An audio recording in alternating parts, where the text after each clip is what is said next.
जहानाबाद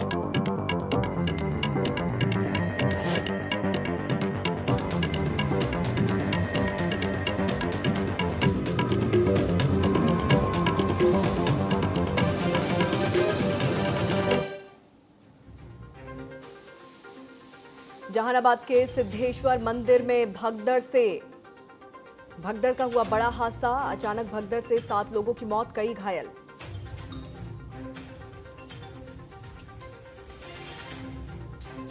जम्मू में एक ही दिन में 2 मुठभेड़, सुरक्षा बलों ने घेरा पूरा इलाका। आतंकियों की सफाई का अभियान तेज, मुठभेड़ जारी।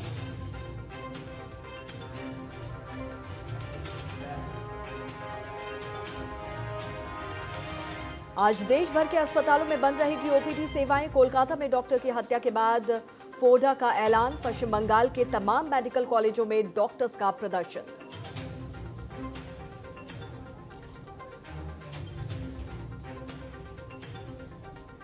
मानहानि केस में केजरीवाल की याचिका पर सुप्रीम कोर्ट में सुनवाई। ध्रुव राठी का वीडियो रीट्वीट करने के मामले में हाईकोर्ट के समन को दी थी चुनौती।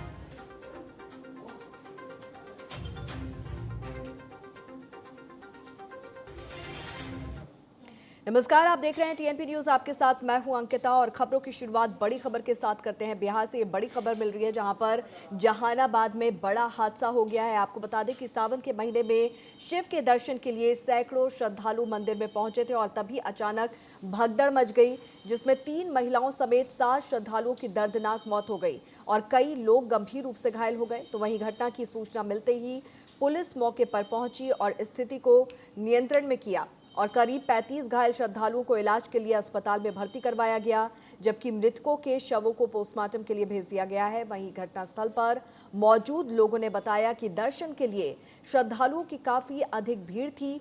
भीड़ में शामिल लोग मंदिर में प्रवेश करने के लिए आपाधापी कर रहे थे और इसी दौरान भगदड़ मच गई। हाँ, यहाँ पे डीएम साहब भी आए थे, एसपी साहब भी आए थे और वो सब विजिट कर रहे हैं, सब जगह देख रहे हैं कि कहाँ पर क्या क्या ये। तो प्रशासनिक क्या क्या अभी यहाँ पे आप लोगों ने क्या व्यवस्था कर रखी है? व्यवस्था है कि सारे लोग यहाँ पर पहुंचे हैं, नाम पता का हम लोग उनके परिजन से मिल रहे हैं, सत्यापन कर रहे हैं, उनका फिर विधिवत सम्मत जो भी पोस्टमार्टम होगा हम लोग करवा रहे हैं। फिर फर्दर क्या डीएम एसपी आ रहे हैं क्या? अभी सर क्षेत्र में ही है और सब जगह जहाँ जहाँ जो भी सूचनाएं मिली है कि कहाँ कहाँ घायल है ये विजिट कर रहे हैं सब। यहाँ पे संख्या को लेकर ये किया जा रहा है कि कितनी अभी अभी हमारे पास 7। सिद्धेश्वरनाथ मंदिर में ये भगदड़ मची। इस भगदड़ में 7 लोगों की मौत हो गई है, वहीं 30 से अधिक लोग जख्मी हुए हैं। आपको बता दें कि यहाँ पर दर्शन करने को लेकर, जल्द से जल्द दर्शन करने को लेकर ये भगदड़ मची थी और उसके बाद ये दर्दनाक हादसा सामने आया है। फिलहाल जो तमाम घायल हैं उनको तुरंत ही अस्पताल में पहुँचाया गया है, जहाँ पर उनका इलाज चल रहा है। आपको बता दें कि सोमवार का दिन होने की वजह से तमाम जो श्रद्धालु हैं वो सिद्धेश्वरनाथ मंदिर में दर्शन के लिए, पूजा के लिए पहुंचे थे और इसी दौरान ये बड़ी घटना सामने आई है। बिहार के जहानाबाद की ये घटना बताई जा रही है जहां पर ये बड़ा हादसा हो गया है। फिलहाल इस हादसे में तमाम जो घायल लोग हैं उनको तुरंत अस्पताल में भर्ती किया गया है, जहां पर उनका इलाज चल रहा है। पटना से हमारे विशेष संवाददाता चंदन कुमार चंचल इस वक्त हमारे साथ फोन लाइन पर मौजूद हैं। चंदन, कब की ये घटना है और किस तरह से ये बड़ा हादसा हुआ है? ये देखिए, गत रात्रि लगभग 1 बजे के आसपास की घटना बताई जा रही है, जिसमें ये सुकेश्वरनाथ मंदिर के ऊपर में ये लोग जा रहे थे दर्शन करने के लिए। कि सावन के चौथे सोमवारी पर उनकी संख्या बढ़ गई थी और नीचे में भगदड़ हो गया। गिर जाने की वजह से 7 लोगों की दबने से मौत हो गया है। हालांकि इस घटना में बताया जा रहा है कि अभी भी 30 से 35 लोग जो हैं वो घायल हैं। अभी भी 4 से 5 लोगों की स्थिति नाजुक बना हुआ है। हालांकि घटना के बाद तमाम पुलिस फोर्स वहां पे तैनात किया गया है और उसके बाद बता दें कि जहानाबाद जिला अधिकारी और वहां के एसपी उस घटना के मुआयने कर रहे हैं। और इस घटना में बताया जा रहा है कि इससे पहले भी इस तरह की एक घटनाएं हुई थी। उस समय भी वहां के स्थानीय लोग ने बताया कि पुलिस प्रशासन को तैनात करने के लिए कहा गया था, लेकिन पुलिस बल की संख्या अधिक नहीं होने के कारण वहां पे जो भगदड़ था वो मच गई। और ये बताया जा रहा है कि सुकेश्वरनाथ जो मंदिर है ये ऊपर में है और निचले सीढ़ी के पास ये घटना घटित हुआ था, जिसमें 7 लोगों की मौत हो चुका है। अभी भी कई लोग जिंदगी और मौत से जूझ रहे हैं। चंदन, जिस वक्त ये हादसा हुआ बताया जा रहा है कि अचानक से जो श्रद्धालुओं की तादाद है वो यहाँ पर बढ़ गई थी और इस भीड़ को जो मंदिर प्रशासन है, पुलिस है, वो संभाल नहीं पाई थी। लेकिन क्या कुछ जानकारी इस सिलसिले में आ पाई है कि कितनी तादाद में यहाँ पर श्रद्धालु पहुंचे थे और ये बड़ा हादसा यहाँ पर इसकी वजह से हो गया?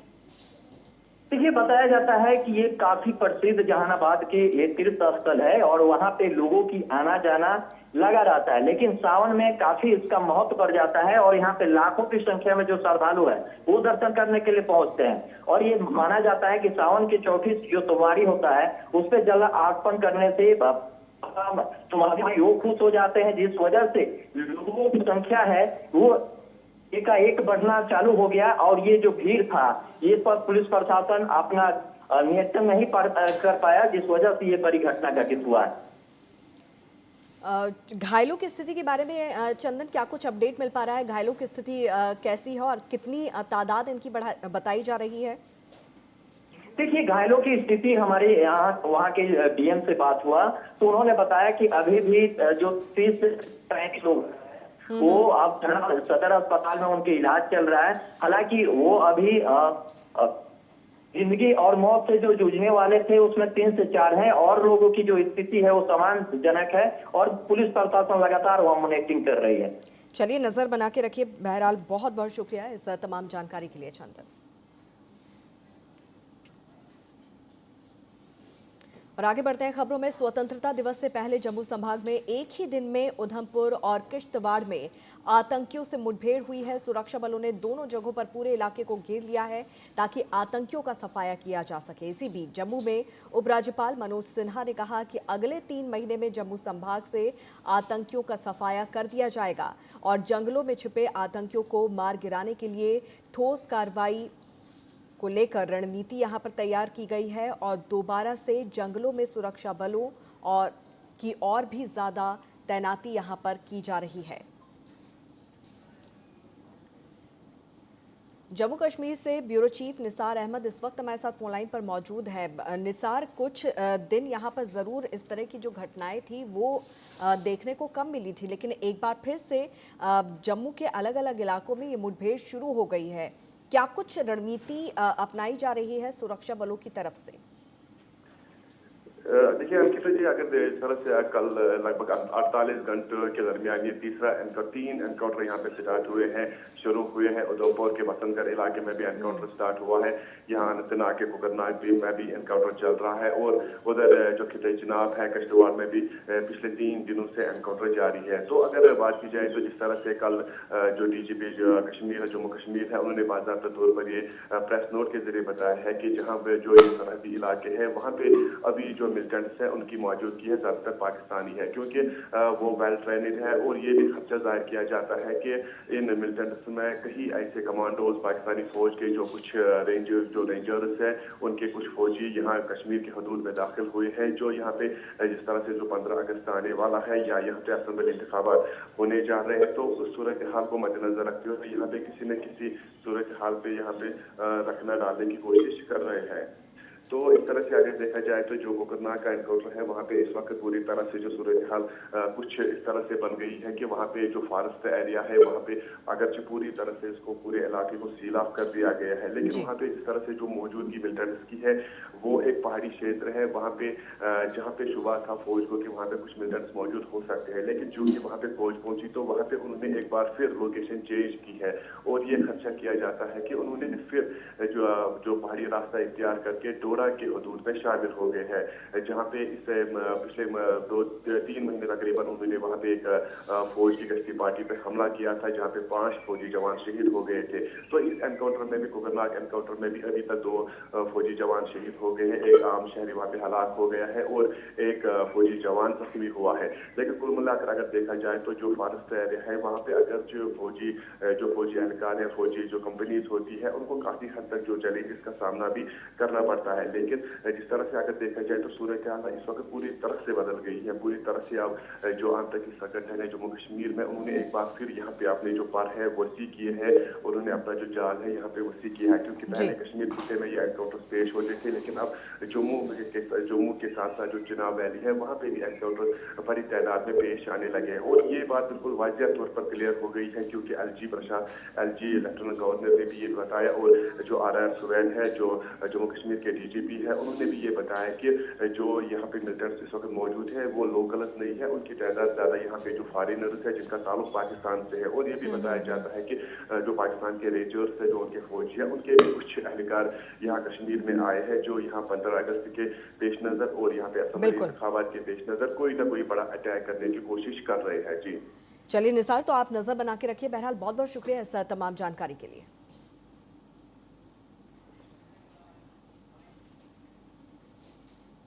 और आगे बढ़ते हैं खबरों में। यूपी के फिरोजाबाद पुलिस ने गढ़ी छत्रपति निवासी रेप के आरोपी को गिरफ्तार कर लिया है। आपको बता दें कि आरोपी ने पुलिस को देखकर गोली चलाई। जवाबी फायरिंग में आरोपी के पैर में गोली लग गई। आरोपी को सरकारी ट्रॉमा सेंटर में इलाज के लिए एडमिट करवाया गया है।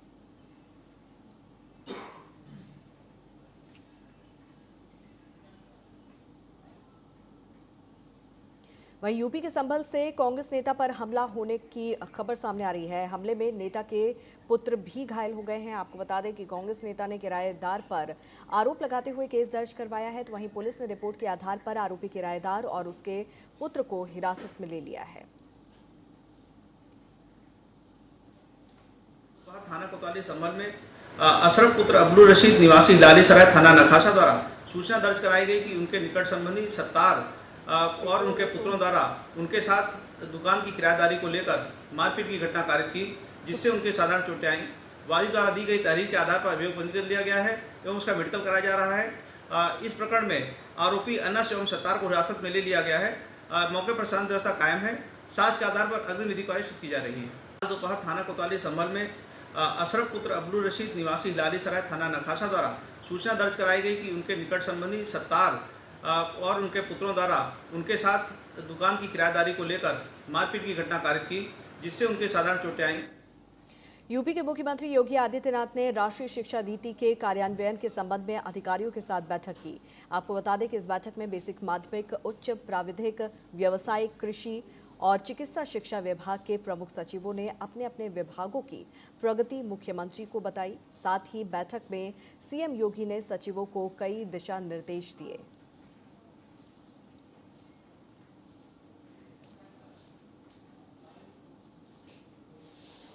यूपी के जौनपुर में एक मां ने अपने 2 वर्ष के बच्चे को चाकू मारकर उसकी हत्या कर दी। बच्चे की हत्या के बाद माता पिता ने भी अपने आप को चाकू मारकर आत्महत्या करने की कोशिश की। पुलिस ने मृतक बच्चे के शव को कब्जे में लेकर पोस्टमार्टम के लिए भेज दिया है। साथ ही घायल माता पिता का उपचार वाराणसी के ट्रॉमा सेंटर में करवाया जा रहा है।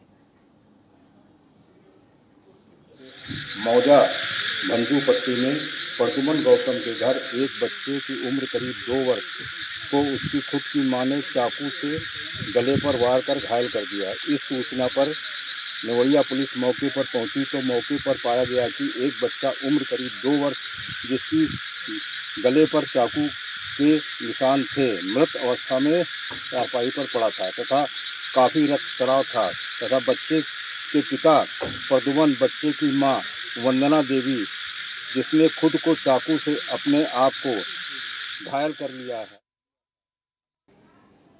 और आगे बढ़ते हैं। देश भर में भारी बारिश का दौर जारी है। पहाड़ी राज्यों में भूस्खलन, बाढ़ और बादल फटने की घटनाएं लगातार सामने आ रही हैं। तो वहीं मैदानी इलाकों में भी मूसलाधार बारिश होने से नदियां उफान पर हैं। जगह जगह जलभराव की समस्या से भी लोगों को दो चार होना पड़ रहा है। साथ ही राजधानी दिल्ली की बात करें तो झमाझम बारिश के बाद मौसम सुहाना जरूर हो गया है, तो वहीं जल जमाव ने लोगों की परेशानी भी बढ़ा दी है।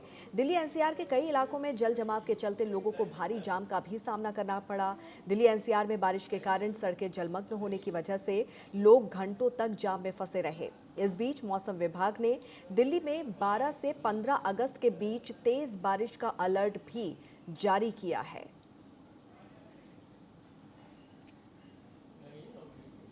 और इसी के साथ इस बुलेटिन में फिलहाल इतना ही। आप जुड़े रहिए टीएनपी न्यूज के साथ। नमस्कार।